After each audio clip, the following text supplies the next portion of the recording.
नमो भगवते वासुदेवाय। जय माता दी दोस्तों, आप देख रहे हैं आपका अपना YouTube चैनल व्रत त्योहार कथाएं। मैं हूं आपके साथ रिमझिम शर्मा। आज इस वीडियो में मैं आपके साथ साल 2024 में तुलसी विवाह हम कब करेंगे, इस त्योहार को हम कब मनाएंगे, इसके बारे में सभी जानकारियां शेयर करने जा रही हूँ।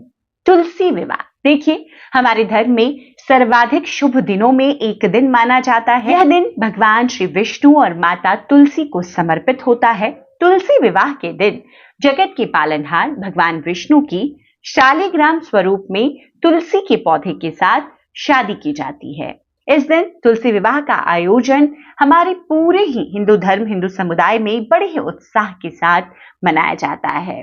तो तुलसी विवाह अब कब होता है? देखिए, कार्तिक मास के शुक्ल पक्ष की एकादशी तिथि पर ज्यादातर लोग तुलसी विवाह का आयोजन करते हैं।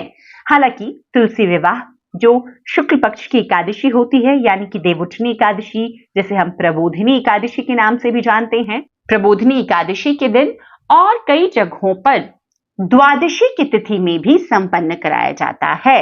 ये 2 दिन विशेष महत्व रखते हैं और वैसे कार्तिक पूर्णिमा तक अगर आप इन 2 दिनों में नहीं करा सके हैं तो कभी भी करा सकते हैं। तो इस बार जो तुलसी विवाह का शुभ मुहूर्त है वो नोट कर लीजिए। तुलसी विवाह 13 नवंबर 2024 को किया जाएगा। द्वादशी की तिथि प्रारंभ हो जाएगी 12 नवंबर को 4:04 पर, जो कि समाप्त होगी 13 नवंबर को 1:01 पर। तो तुलसी विवाह आज के दिन ही 13 नवंबर के दिन ही किया जाएगा। हालांकि आप एकादशी के दिन पर भी तुलसी विवाह कर सकते हैं। ऐसी मान्यता है कि प्रबोधिनी एकादशी पर श्री विष्णु को जगाया जाता है और उसके अगले दिन द्वादशी की तिथि में उनका शालिग्राम स्वरूप से तुलसी माता का विवाह संपन्न कराया जाता है। तो तुलसी विवाह से जुड़ी हुई अब कुछ महत्वपूर्ण जो बातें हैं, जिन चीजों का ध्यान रखना होता है वो मैं बताऊं उससे पहले जो महत्व होता है। देखिए, सनातन धर्म में बहुत ही, जैसे मैंने बताया, विशेष महत्व रखता है। देवउठनी एकादशी से लेकर हम कार्तिक मास की पूर्णिमा तक तुलसी विवाह संपन्न कराते हैं। खास तौर पर देवालयों में या फिर अपने अपने घरों में भी आप इस कार्यक्रम को संपन्न करा सकते हैं। देवउठनी एकादशी के दिन भगवान विष्णु 4 माह की योग निद्रा से जागते हैं और कई जगहों पर इसी दिन से तुलसी विवाह कराया जाता है। इससे पहले हम सभी जानते हैं जो पूरे चातुर्मास होते हैं, किसी भी प्रकार के शुभ मांगलिक कार्य वर्जित हैं। एक बार तुलसी विवाह हो जाता है, उसके बाद विवाह शादियों का कार्यक्रम शुरू हो जाता है, शुभ कर्मों की शुरुआत हो जाती है। तो तुलसी विवाह का आयोजन बहुत ही शुभ, बहुत ही मंगलदायक बताया जाता है। ऐसी मान्यता है कि जो मनुष्य अपने घर में तुलसी विवाह एवं पूजा का आयोजन करते हैं, उनके घर परिवार से बड़े कलेश और विपत्तियां जो हैं दूर हो जाती हैं। दुखों का उस घर से हमेशा के लिए अंत हो जाता है। धन संपत्ति की वृद्धि होने लगती है। तो इस प्रकार से अगर आपको भी लगता है कि नकारात्मक ऊर्जाओं का आपके घर में वास है, आपको अपने घर में निश्चित रूप से तुलसी विवाह का आयोजन कराना चाहिए। तुलसी विवाह के दिन देखिए कई अन्य तरह के कार्यक्रम रखे जाते हैं। इस दिन सत्यनारायण कथा संपन्न करने से भी विशेष लाभ की प्राप्ति होती है। तुलसी विवाह का जो त्योहार है, श्री हरि विष्णु से तुलसी के पौधे के विवाह को हम यहाँ पर करते हैं। माता लक्ष्मी का प्रतीक ही मानी जाती है तुलसी, और जिस प्रकार से इस विवाह को संपन्न जितने भी हम उल्लास के साथ करते हैं, ऐसा माना जाता है वो हमारे लिए उतनी ही ज्यादा शुभता लेकर आता है।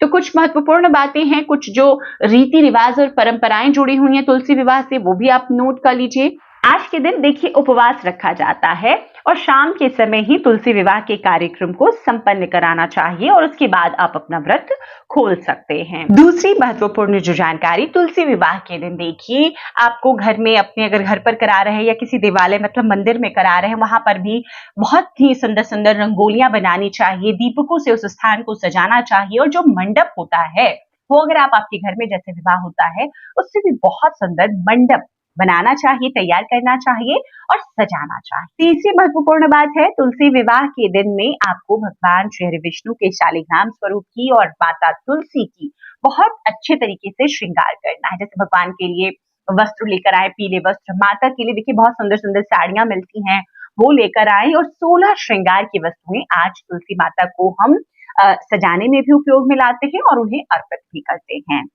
आज के दिन देखिए गठबंधन किया जाता है तुलसी माता और भगवान शालिग्राम का। आज के दिन के पूजन में आप वहां पर केले का वृक्ष और आंवले का वृक्ष, ये सब जो भी देव वृक्ष हैं वो जरूर रखें। तुलसी माता में जिस भी तुलसी के पौधे से भगवान शालिग्राम का हम विवाह आज के दिन संपन्न कराते हैं, उसे दान स्वरूप किसी मंदिर में किसी आचार्य को फिर विवाह के बाद में दे दिया जाता है। तो इस बात का आपको ध्यान रखना है। आपको एक ऐसा तुलसी का पौधा लेना है जिसमें आप पहले इस प्रकार के कार्यक्रम को, मतलब एक नया तुलसी का पौधा लेना है जिसमें एक बार शादी हो जाती है, अगले साल फिर से आपको उसी पौधे में भगवान के साथ में तुलसी विवाह नहीं करना है। एक नया पौधा लाना है, उसमें तुलसी विवाह का कार्यक्रम आप करेंगे और उसके बाद उस पौधे को आप दान में देते हैं। आप चाहें तो अपने घर में भी पूरे साल के लिए उस पौधे को रख सकते हैं। तुलसी विवाह के कार्यक्रम में देखिए एक पुरुष की भी जरूरत होती है। जब फेरे लेते हैं तो शालिग्राम भगवान को जो अपने हाथों में उठा करके फेरे लेते हैं वो पुरुष होते हैं, और जो महिला होती है उनकी पत्नी, वो माता तुलसी के पौधे को लेकर के फेरे का जो रस्म होता है, जैसे कि हमारे हिंदू धर्म की शादियों में होता है, वो करवाया जाता है। आप किसी आचार्य से भी घर पर बुलाकर या किसी मंदिर में तुलसी विवाह का कार्यक्रम संपन्न करा सकते हैं। तुलसी विवाह के कार्यक्रम में भोग स्वरूप, देखिए माता लक्ष्मी स्वरूपा है तुलसी, तो जो भी आज चीजें आप भोग अर्पित करना चाहें, सीजन के सभी फल जैसे कि आंवले का फल, गन्ना, ये चीजें कुछ ऐसी हैं जो बहुत जरूरी हैं कि जरूर अर्पित करना चाहिए। बाकी सीजन के सभी फल आप अर्पित कर सकते हैं। तो इस प्रकार से सभी भोग अर्पित कर सकते हैं। तुलसी विवाह में देखिए सभी लोग सम्मिलित हो सकते हैं, किसी को सम्मिलित होने की मनाही नहीं है। तो इस प्रकार से अगर आप अपने घर में करवा रहे हैं तुलसी विवाह का कार्यक्रम, देखिए इस पूरे कार्यक्रम को ऐसे रखा जाता है जैसे आपके घर में शादी हो रही है, तो आप सभी लोगों को जो भी तुलसी विवाह का कार्यक्रम संपन्न कराते हैं उन्हें बहुत अच्छे से तैयार होना है, जैसे किसी शादी में शरीक होने के लिए तैयार होते हैं, और उसके बाद में ये विवाह कार्यक्रम संपन्न कराना है। तो सभी जानकारियां अपनी तरफ से मैंने कोशिश की है कि इस वीडियो के जरिए आपके साथ शेयर करूं। किसी भी अन्य तरह की जानकारी चाहिए तो कमेंट बॉक्स में आप कमेंट कर मुझसे पूछ सकते हैं। मैं कोशिश करूंगी उन सभी जानकारियों को आप तक पहुंचाने की। वीडियो अगर पसंद आया हो तो लाइक कीजिएगा, ज्यादा से ज्यादा लोगों तक शेयर जरूर कर दीजिएगा। चैनल पर पहली बार आए हैं, ऐसी जानकारियां अच्छी लगती हैं तो चैनल को कृपया कर सब्सक्राइब भी जरूर कर लें। वीडियो देखने के लिए बहुत बहुत शुक्रिया। जय श्री हरि विष्णु, जय माता लक्ष्मी।